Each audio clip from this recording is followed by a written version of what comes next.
TRX overhead squat, normalement, tu connais, tu as déjà fait.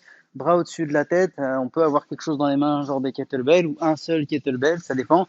Là, on va avoir les sangles dans les mains et ça va nous permettre pas de rajouter du poids sur la descente, mais d'augmenter la tension dans le dos avec l'ouverture de la cage thoracique. Donc, comme sur le overhead stand, parce que c'est une évolution du overhead stand, on peut attraper soit les poignets, soit on place le dos de la main dans les lanières, sur les lanières, avec juste le pouce à l'extérieur pour maintenir la sangle et éviter qu'elle glisse. Si tu mets le pouce à l'intérieur, ça va glisser. Donc on va s'assurer que le pouce soit bien à l'extérieur.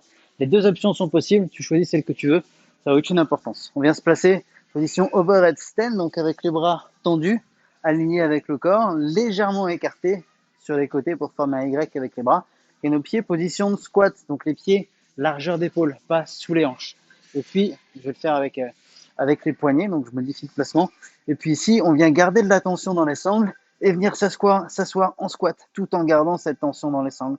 Et on remonte simplement. Ce qui fait qu'on a tout le temps la tension dans le dos, qui n'est pas due à la stabilisation d'une charge, mais qui est due au fait de tirer tout le temps ses sangles vers l'arrière, en permanence. Et puis si tu te rends compte que tu es mal placé, bah, pendant tes squats, tu ajustes un peu ta position.